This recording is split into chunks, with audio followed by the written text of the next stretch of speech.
The two most interesting things happening in Bitcoin, when you first look at it, they feel like they're at odds with each other because it's Bitcoin getting like legacy world adoption, and it's Bitcoin getting like more deep crypto Web3 world adoption as well. And we think of these buckets, first off, there's a lot of people that never mix and mingle these buckets at all or track what's happening in each of these buckets. They kind of paint like one is dumb and the other as the best, or vice versa, right? And so there's not very many people that look at both or like both. And then in that even smaller subsection, like their kind of opinion on Bitcoin is then different across both of those as well, right? And so, but the most exciting thing happening in all of Bitcoin is there's a growing amount of people that have an appreciation for both buckets and see this path that it's like pretty obvious and it's pretty big. And it's actually what we've been saying the whole time is that Bitcoin is gaining ground in both buckets, and that's good.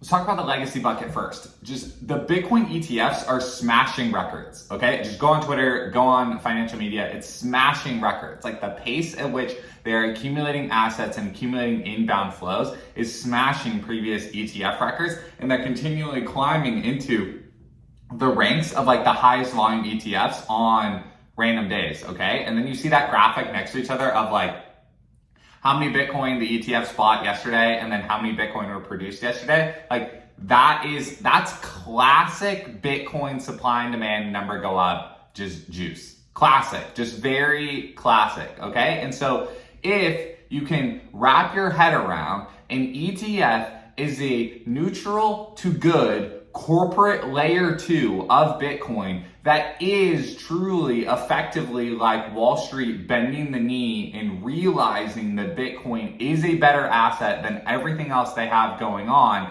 then you can see how that's good for Bitcoin. And then on the other side, the other bucket we're talking about is like DeFi, crypto, Web3, choose your buzzword. Like choose which buzzword you like.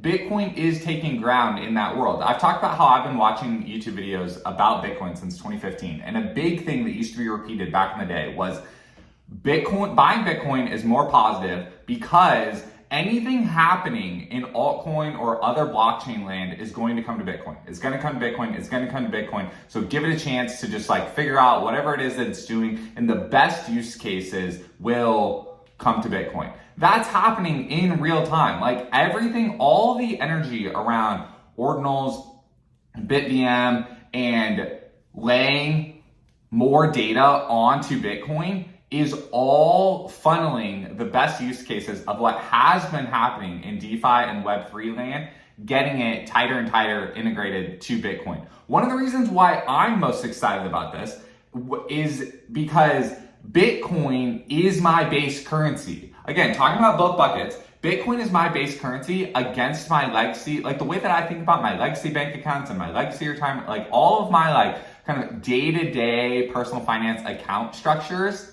Bitcoin is the unit that I map my personal finances in. Even if I'm using the dollar as a layer 2 in whatever moment, Bitcoin is the money that I'm doing it with. And that's the same way I approach DeFi. The same way I approach DeFi, trying to pick the protocols that make the most sense to my brain, that I can wrap my head around what they're doing. And then I'm mapping it to whatever wrapped Bitcoin version is available and dipping my toe into that world. Because protocols replacing banks is positive. Facilitating peer-to-peer lending and facilitating on-chain financial products is positive. When I, as a user, go to research which one of those that I want to use, I want to use the currency that I'm choosing to use as my base, which is Bitcoin. Here's some miscellaneous anecdotes, again, pointing to this growing movement, okay? I've talked about it. I've talked about a few of these, but look, like Benjamin Cowan, Into the Cryptoverse, covers altcoins priced in Bitcoin. That's a new phenomenon. Like that was not being popularly discussed like across YouTube years ago when I was watching it, okay? So that's new. I talked about the Gwart podcast on Blockspace Media. So Blockspace Media, newer like independent journalism like type outlet, go to their YouTube channel. They have a podcast by anon Twitter account, Gordy Gort, that interviews people across Bitcoin and Ethereum. It's the smartest Bitcoin Ethereum crossover content available anywhere, because the leading show, as far as I was aware, about Ethereum for a long time was Bankless. And I don't know if it's just me, but I had a hard time connecting with those guys. Like, I had a hard time connecting with those guys and understanding what their vision for crypto was, but they're covering Bitcoin more often now, and it's beginning to kind of help me understand the way that they see the context crossover. A crossover show back in the day, actually, speaking of Bankless, was between Hoffman and CK called Crypto POV, and that was pretty good, but it was like a lower, I think they would like agree with this, lower like hobby type show that they were kind of just going,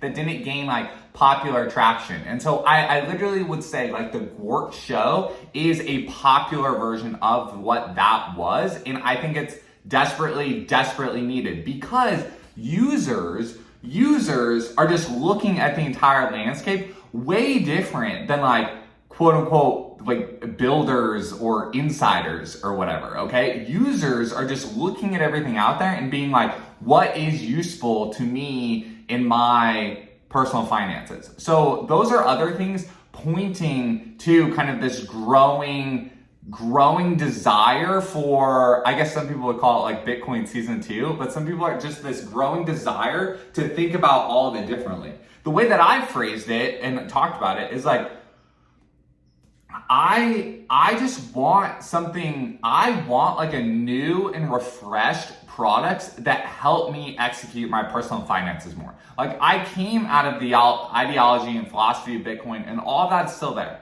But when I started this whole thing, like, I didn't have kids, I didn't have a mortgage, I didn't like have kind of this like developing like middle, like not middle age, but like developing, getting older, like family goals mentality, okay? And so for me, it was okay that Bitcoin was like this hobby / investment like thing back in the day. But now it truly is like, is this time that I'm using to pay attention to this stuff, like, is it paying dividends for my family and for the community? And really needing to like be hammering down on knowing that it's like moving in the right direction is something that I'm craving more and more. And so seeing this kind of Bitcoin taking ground against the legacy world and taking ground inside crypto Web3, and being able to understand kind of the fuller thesis of how Bitcoin adoption continues to happen, that's really refreshing. I think that's the most exciting thing, and that's what continues to make me excited for, you know, kind of the rest of 2024 and how Bitcoin continues to take ground in both these buckets.